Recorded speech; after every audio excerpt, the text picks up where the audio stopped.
Welcome to Story Chats at Inspy Romance. I'm Elizabeth Maddrey, and I'm here with my two co-hosts. I'm Narelle Atkins. I'm Valerie Comer.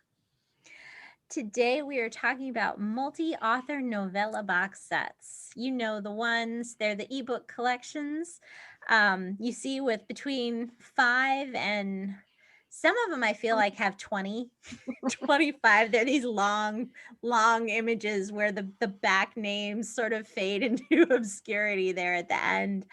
And they all put in a shorter book. Usually it's a novella between 20 and 40,000 words. And generally there's a theme of some sort tying them together. Either they're Christmas books. You see a lot of them at Christmas, or I've seen like cats, like there's kittens in all of the stories, or something. Like there's some sort of theme often that goes with them. So I think all of us have been in at least one box set.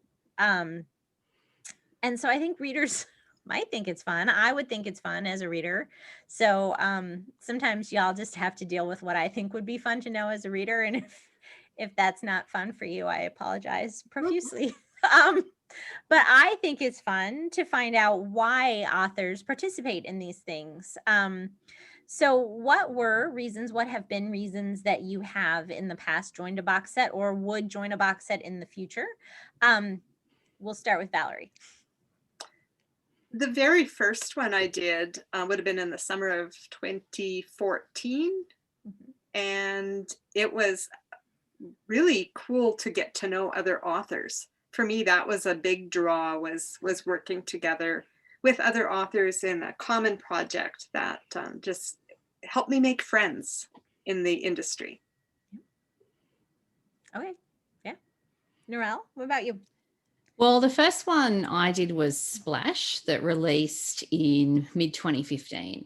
And it was actually the first indie book that I ever did. So I'd been publishing with Harlequin's Love Inspired Heart Song Presents line, and then they cancelled the line. And my last book in my contract came out in the May, and then in the June, the box set came out. And so people said to me, like, Valerie, oh, would you like to write a novella and do an indie publish? I'm like, oh yeah, sure, that sounds fun. And like, how the heck do I indie publish? So for me, it was a really good way to connect with other authors and make friends, and also learn how to actually indie publish a book, which I started traditionally published. So I had editors and people that put together the books. All the legwork an indie author does, most of that was done by the publisher. So it was quite a steep learning curve actually doing a novella, and it was much less scary to not do it by myself and to do it with my friends. That's a really good point. Yeah. And speaking of themes, that particular box set, everybody's story in it had to have something to do with water. That was the only thing. It had to be summertime, and it had to have water in it. It could be like a long drink of water at the water fountain, or it could be an ocean. Didn't matter. It just needed to have some splash in it. I remember reading that one. What was your book that was in there, Narelle? His Perfect Catch. Okay, yeah. Yeah. Okay, which was yours then, Valerie? Sweet Serenade. Okay. So about a canoeing couple. With the evil Neil Maddrey. Yes. With the guy where you emailed me and said, do you actually hate me because Mr. Maddrey in your story is not a very nice man. You used my last name for your villain. Sorry. It's okay. I still love you. But you didn't. I was concerned. I really was legitimately concerned, though. I'm like, is there something I should know? What did I do? Okay. I do love that story, even with Neil. That's okay. Those are, making friends, for sure is a big thing with box sets. It's nice. It's a really nice way to meet new authors. And it's a little more, you get to know people a little better than, say, joining a Facebook group where, there's all kinds of writing Facebook groups, and you join them and some people never talk. I'm one of those. I tend to lurk a lot in the groups, so I don't get to know anybody. And nobody gets to know me, really. I read what I need to find, and then I move on. So when you're working together in a box set, you really do get to know people, which is fun. Cool. Now, sometimes also, Yeah. Towards the what? readers, there's reasons too. Yeah. So Yeah. it's a great way to provide value to fans. That's as a reader, I'll look at box sets sometimes and be excited because they're a great value, right? They're like the family pack of books. If you're they're the Costco size book Variety pack. and so it's fun. It's, if you like to go to Costco and or whatever your discount warehouse store, I think Costco's international, everybody knows Costco, right? Okay. Yeah. And you get the big box of granola bars with like every flavor under the sun. That's kind of these box sets, which is kind of fun. I will say though, honestly, I don't always love the really super long ones because, and it's solely because of my issues as a reader. Like I read from start to end, and I read one book at a time. I can't like read part of something and then go read something else and then come read another part, even though they're distinct like books in the box set. To me, if I'm reading the box set, I have to read the whole thing from start to end before I can move on to something else. Yeah, it's weird. It's a personal problem. It's absolutely Valerie's giving me the eye, but it's totally a personal problem. Because that is yes, that's you. Yeah, it is. But it makes me hesitant. There might be another person in the world like me. You don't know. So it makes me hesitant to pick up box sets as a reader because I know that I'm committing a really big block of time to that book. Because in my brain it's one book. And then the other thing, which again, total personal problem, it shows up as one book on Goodreads, right? So here you want to read 250 books and you just read 8, but you only got credit for one of them. So that always sort of bothers me a tiny little bit. And I'm usually too lazy to go search through and find all the titles and add them separately. So if it really mattered to you, you would do that. it's true. It's true. I would. I would.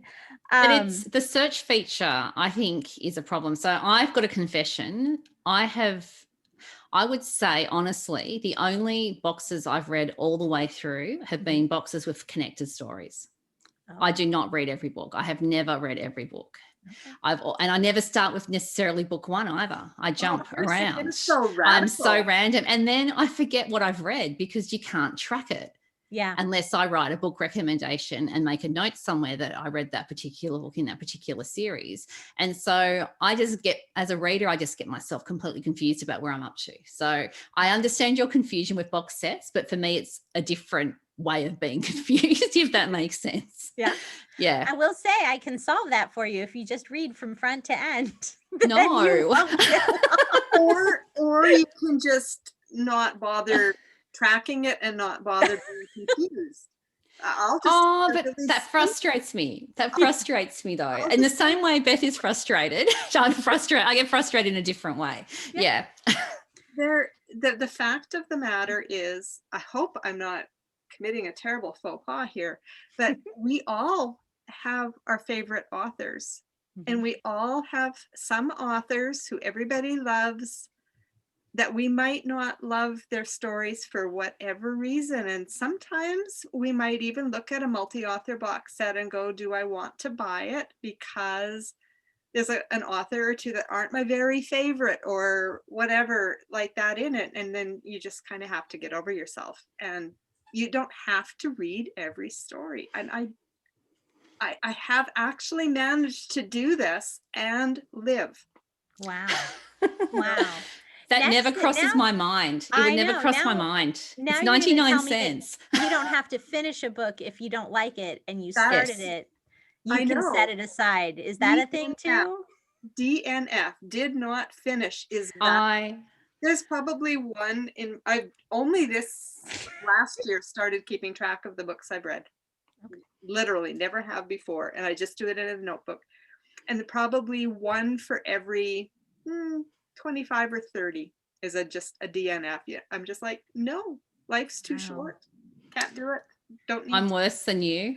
I would say that I would be more 1 in 10 or even more frequent for a DNF, and not a DNF in a bad way, just a DNF in it's just not what I want to read right now. Man. And I'll get back to it. So when we Yeah. were talking about box sets, like I Mhm. feel no guilt about hopping around in one and cherry picking the ones that sound fun to me or are by my very favorite authors and leaving the rest behind. There's no guilt, no shame. So I do have a Maybe, love-hate though, because I have to think about, do I really want to buy this? right. Or do I want to just wait for those 2 or 3 stories to come out on their own? Which That's, yeah, generally what if I look at a box set and I'm like, I'm really only interested in 2 or 3, then I will wait. but 6 sometimes months. they don't come out right away. No, that's true. Can be a problem.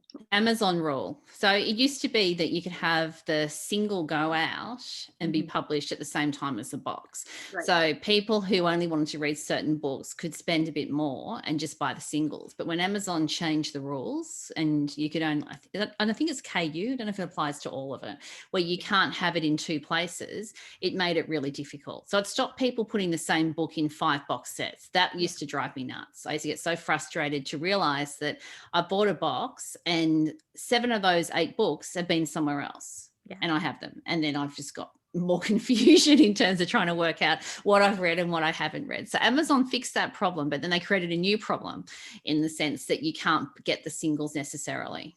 Till the box Unless you goes go to away. Kobo or Apple and you go outside the Amazon ecosystem, if it's wide, you can do it that way. Sometimes. Yeah. Cool. Okay. Well, I'm glad that I'm not the only one with a little bit of drama associated with box set reading. Mine is different, but it's still Oh, they can be a challenge sometimes.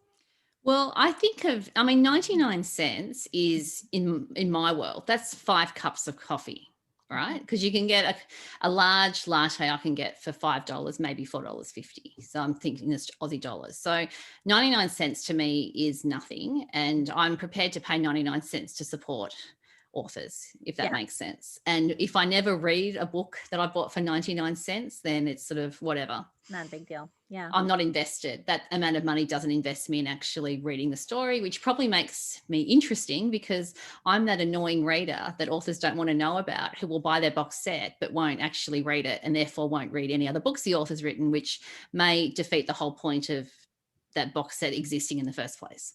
Sure.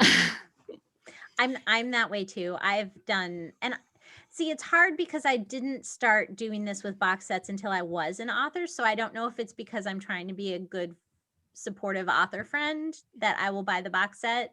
I'm like, would I do it if I didn't know some of these people here? I don't know. I might still because I love a bargain. But I'm also with you if it's a bargain, and I think it's pretty common for most readers. Bargain books are fabulous and I love to have them, but they don't bubble up in my TBR. Other stuff gets put on top of them. Mhm. And depending. Well, you know So, what they say about cutting coupons for the grocery store. If it's a coupon for something you wouldn't buy anyway, yeah. then it's Yeah. not a deal for you. Like, No. just Yeah. ignore it. Doesn't matter if it's half price. Who cares? You wouldn't have bought it. Yeah. You don't want it anyway. Yeah. It's very true. I was scrolling through my Kindle list, and pretty much if I spend $3.99 Aussie, which is probably the $4.99 price point in the US, or a bit more, $5.99. If I spend more than that on a book, I will read it within 12 months of buying it. Yep. Because I'm invested if I'm at that price point. So if an author wants me to read their book, they need to price it more, which is weird. But it will actually psychologically push that book higher up because I've spent more money on it. It doesn't do that to me. And maybe it's just because I have so little memory of things. But I mean, a box set, we could talk about pricing on that if we wanted to get there. But I know that those were probably 99 cents, but I couldn't tell you a few weeks after the fact which ones I paid 99 cents for and which of them I paid $3.99 for. Like, I don't remember that. It's all in my list, and it's just like, this one looks interesting today. So I I've heard that before. People are less likely to read a free book because they have so many of them. I'm like, how am I supposed to remember that it was free? Like, do I make a list of this somewhere? Because I won't. Well, If I'm you've interested, told me in the past that you tend to like, how many books do you have on your Kindle? Not very many at a time. I've got about 30 on Yeah. there right now because I delete off of them, remove from the device everything that I've read so that I can easily see what I haven't read. So, but that to me says you don't really stockpile, like, because if I delete, like, I have 247 unread books on my Kindle right now. So I've made a concerted effort a couple years ago to yeah, get either, if I wasn't going to read it, delete it. yeah. And so I that's have, where we I'll won't look talk at- about how Yeah. many I have. I'd say I've got over 1,000 unread books on my Kindle. Yeah. Like, Okay. I'm saying that with complete and utter seriousness. I've got a couple of thousand books because I don't use Kindle Unlimited. That Special makes a kind of difference. yes. I Yeah. don't use KU. So if I see something at 99 cents or free that is anything within the range of I might like to read this one day, Mhm. or my Can't use kids might benefit from reading this one day, then I'll buy it and hoard it. You can't use that excuse because I don't have KU either. And But I admit I'm a hoarder. Not hoarding Anyway. when it's books. So and that's what box sets do. They feed the hoarder. They really do. If you're a book hoarder and you like having and I think it comes down to being deprived for so many years. So for years before Kindle existed, it was so hard to get hold of Christian fiction or contemporary Christian romance. It was super difficult. You waited months for things to ship from Koorong, which was our sort of main Christian chain store. There was always a delay. You could buy things from CBD or from Amazon, but you paid a fortune in shipping. I actually worked out the formula for CBD years ago. If I bought so many books at this price point, I got the best deal on shipping. That's crazy, but I knew that, how much money and what quantities to get. And it was and Book Depository, I really opened up the world to being able to get cheaper books, but it was so hard and they just weren't in the library. I just didn't have access to books. And I think that deprivation has created this electronic hoarding disaster that we're talking about right now. That's excellent. All right, back to box sets. Oh, but this has been interesting. This is good. This is good conversation. And I mean, box sets feed the hoarder, like Narelle said. It is good, and they feed the bargain hunter too. Because if you can't afford KU or afford the $3.99, $4.99 books, you can get, the idea of getting 8 books for 99 cents is a beautiful, beautiful thing. Even if you only read half of them. Even if you read one of them. Right. Yeah. I mean, that would give me a nervous tick, but not everyone else has that problem. So, so that's a good thing. Now, I know that Inspi Romance authors have several box sets either recently released or coming out fairly soon. We've got the Once Upon a Summer box set that released in May. And that is a follow-on to Once Upon a Christmas. Right. And they're shorter box sets. There's 4 or 5. I think there's 5 in Christmas and 4 in summer. Because could be. I believe Michael Dawn had to drop out. She had some family things happen that made her have to drop out of summer. And so those are shorter. They're fairy tale retellings, right? Which we should do a fairy tale episode. Yeah, we should. Yes. We're apparently stockpiling ideas today too. Well, I need to write it down because I feel like we've said fairy tale retellings that we needed to do an episode before, and I didn't write it down. So give me one moment. Go ahead. We'll just talking about you. I don't think there's been an Inspi box set. Like if you look at the Inspi Romance authors, if you guys are listening and haven't looked at our books page at Inspi Romance, go there. It's just a long list of all these amazing books you can read. And I really don't think there has been an Inspi Romance author group or collection that have done a box set that I haven't bought. I have all of them. I haven't necessarily read them, but I have all of them. And that makes me feel happy. Because you'll never have to do without a book to read as long as you have exactly. Yes. I have enough reading material to read in probably 3 lifetimes, but that's okay. I didn't have to live once. Exactly. You'll never be bored, so that's good. True. Yes. The Love's Treasure collection comes out on Tuesday, and Valerie and I are both in that one. And that is how many are there? 8, 9, 14. 14. It's really We've close also to 8 or 9. got, Valerie Bodden in that one, and Mhm. I don't have it up in front of me. Seems like there's one more current Inspi romance. Mandy Blake. Mandy Blake. I think Mandy there's Blake. 4 of us. And then Mhm. some who have been Inspi romance authors in the past. Right. Carol Mancato has one in there. Yeah. Marion Eukerman, Yeah. um, Autumn MacArthur. I believe. Yeah. Yeah. There's- so Is that some it? I would have to I think look that at. might be it for Inspi romance or former Inspi romance authors. Maybe. But there's other good. There's it's a good collection. Juliet Duncan's in there. Melissa Ferguson has one in there, which is kind of right. Is this the one where the pre-order money goes to an African charity? Yes. Yep. Yes. See, I remember something. Yay. And then in September there's the Save the Date box set, which is wedding themed. It would be interesting to know how they took the wedding theme for that. I mean, I assume they're probably bridesmaids or that wedding planners kind of things, as opposed to. But they have know. a wedding a month, so there's 12 authors in that set, and they're doing like a January, February, etc. Oh, fun. In that. So Yeah. I don't know all the details of it, but I do know a few people who are in it, and that's one of the things I've heard is that they've each picked a month, and that's their wedding month for however they're doing it. Yeah. That's even more fun that it's then going to be seasonal. So you'll see different fun seasonal aspects too. So for people who really enjoy reading books with weddings in them. Yeah. Which, Beth, you might not be one of those. They're not my favorite necessarily. But if you, dear reader, are one of those, then Save the Date is going to be a good one for you. So I've pre-ordered that, and I actually, and speaking of, I say I don't read all the books in a series if they're not connected, but one of the traditional publishers a few years ago did a weddings. I'm thinking of titles like December Bride and different things that went through the months. Was it Thomas Nelson? I really enjoyed those. Yes. I read some. As I said, I'm a wedding girl, so I'm there. Excellent. Cool.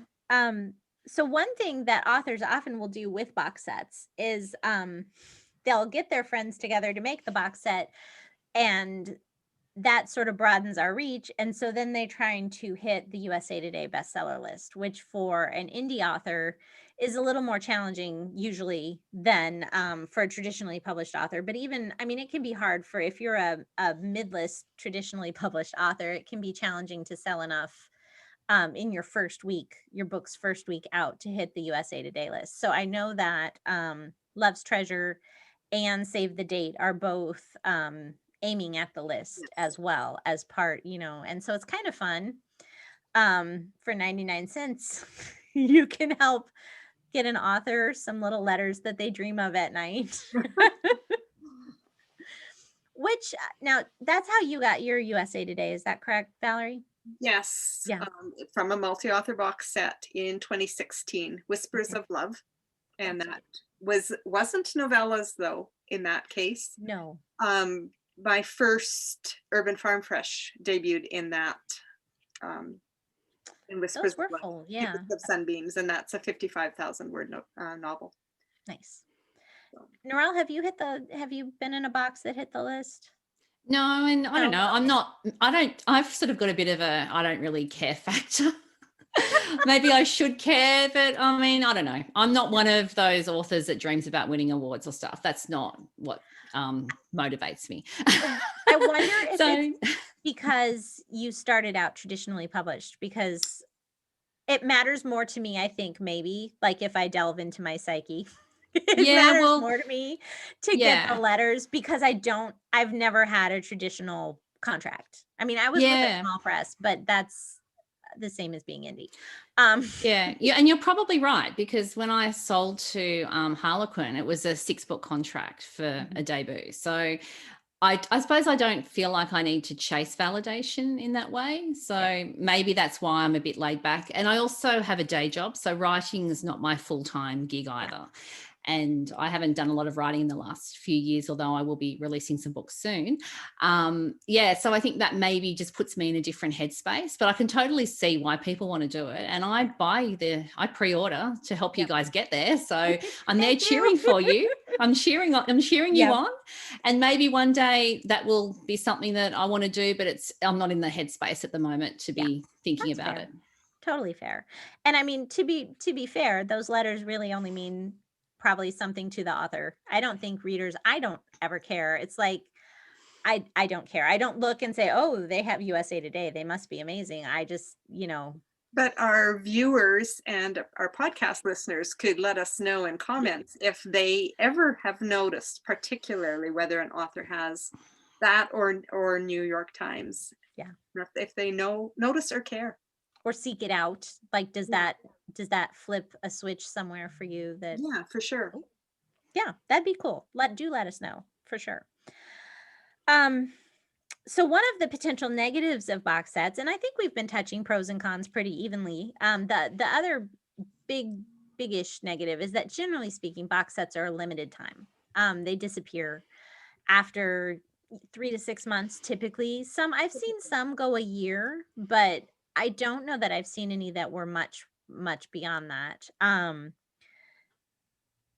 So that makes it hard for us to go around and give recommendations for box sets because most of them are gone at this point. So if you do see a box set that catches your eye and you didn't already know that, keep that in mind. They don't stick around. They don't tend to stick around. Multi-author. Now, if there's single author box sets of like a series, that's a whole different thing. And those are usually there forever. Usually. But the multi-author box sets, they don't tend to stay around forever and ever. So I have an exception. I do have. When we're talking to Hallee Bridgeman, I was talking about Blizzard in the Bluegrass, which was her story with the single mum with the son with autism, and that's in a box set, When Snowflakes Never Cease. So there's a Crossroads collection of different box sets, and they've been around for a while. Some and those author ones groups do that where they agree that the stories in those are very connected as well. Yes. Like there's a mystery running through all of them or something like that, something that really ties them strongly together, as opposed to just they need to have water like our Splash collection did, Right. Or just generically Christmas. So those are designed to and they usually have a paperback as well, so those are usually designed to be keepers on the shelf as opposed to most.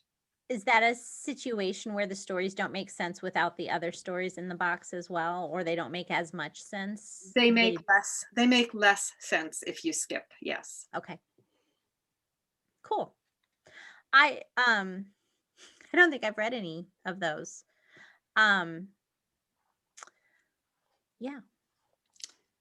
Cool. And it's I do think that at the end of the day, I probably would rather see the single books. And I think what Beth, you and I did with the group with a Tuscan Legacy is we released all the books individually, and then for a season we boxed them up. Yes. And so that was really good because I think they were all pretty much full priced at $2.99 once we'd gone through the initial release. And so that putting them together at 99 cents and putting them in KU together where it's only one book taking, instead of 10 books taking up all your, you can only have so many books in KU, can't you? There's a limit on how many books you can have in your library at one time. Right. Yeah. Which when I temporarily had KU, and every time I went from the Australian to the US site, it wiped my library. And I had to write down every single book I was reading before I went to the US site, because when I switched back to Australia, I'd lose everything. I don't know if that's still a problem, but that was one of my big reasons for saying that KU is too hard for me. I don't want to do it. Yeah. Amazon may have fixed that. Yeah, but I think it's good for when they do get boxed up, because there are readers who would prefer to sit down, start from the beginning, read all the way through, and it's only one book cluttering up their Kindle Unlimited list. Well, So and that's a benefit. yeah, especially in a situation like the Tuscan Legacy or any of those series where they're fairly interconnected. It does make a Treasure little more Island sense. or something. There was an Treasure something. yeah. And there was the That other one. other one. There've been a couple. Yeah. There was a matchmaking series 2 Yeah. summers ago. Oh, Krista Phillips was in that one. Yeah, it was a matchmaking Those were island. pretty standalone though. Yeah. Compared to Tuscan Legacy and the Treasure, not Treasure Island, but Treasure something. Treasures. I know Yeah. which one you're. Yeah. You can find It's it. not was it Love's Treasure or something? No. No, No. Love's Treasure is our next. That's a new one. out Sorry, I'm getting Tuesday. confused. Yeah. There's too much treasure out Too there. much treasure. I'll look for it and see if I can dig it up. Are they still out as individual books? Yes, I can. Okay. I can fire you the info if you need it. Fabulous. Please do. That would be great. Okay. All right. So real quick to wrap up, the great thing about box sets is they're a good way for readers to meet new authors and try them out at a fairly low cost. I know for myself, that's how I found Kimberly Ray Jordan, who, if you've been listening to the podcast, you know I adore her books. That was first I think the Callahans and the McFaddens she originally had in some box sets. I think so. And then I think I also found Lynette Bonner, her contemporary books through box sets. And maybe even Leslie Ann McDaniel, I'm pretty sure I first I could be showing you my notes and the names I've got. So yes. Excellent. And yes. Excellent. Who have you guys met in through box sets who have become authors that you look for? Definitely Kimberly Ray Jordan. That was one that was the first name that came to mind. I think Heidi McCallum's first book, I think, was in a box. It was Splash. She's on my list too. And Jan Thompson, I think the first book of hers I read was in Splash as well. But that's reading from an author perspective, because we were reading everybody else's books, if that makes sense as well. So that's kind of a bit skewed. But in recent times, I can't really say that I've discovered anybody new in a box, and that may be because I just don't read all the books. So maybe they just don't work for me, as I'm not the reader demographic that you necessarily want to target if you're putting out a box to try and reach new readers. Yeah. I think one that I can think of that I found as a reader would have been Angela Ruth Strong. Okay. I believe that the first of her contemporary romances that I read was in a box called Finding Love at the Oregon Coast. Okay. And it included Finding Love in Seaside, Oregon, which when they disbanded that, she took that novella and took the Groom's brothers and made a Resort to Love series out of them. Cool. But I that's the only name. Like Heather Gray comes to mind as well, but we may have already been working together on Inspi Romance at that time. And then I was like, oh, Krista Phillips. Then I went, no, I knew Krista before that as well. Joanne Durgan and Stacey Stallings were another couple that I had worked with in my very first box set, Love Brings Us Home, back in 2014. And I think, and Kimberly as well. I think that was the first time I had read any of their books as well. I think I might have read Joanne for the first time in a box, now that you mentioned that, but it would have been a long time ago, and I've been reading her for so long now I've forgotten. Yeah. That's what my thing was, like, wow, dig deep on homework, right? Like who did you start reading first through a box set?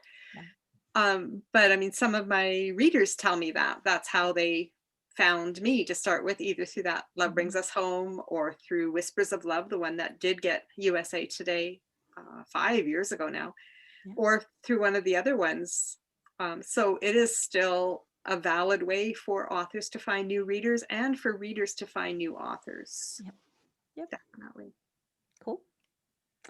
All right. That takes us pretty good on time. So final box set thoughts?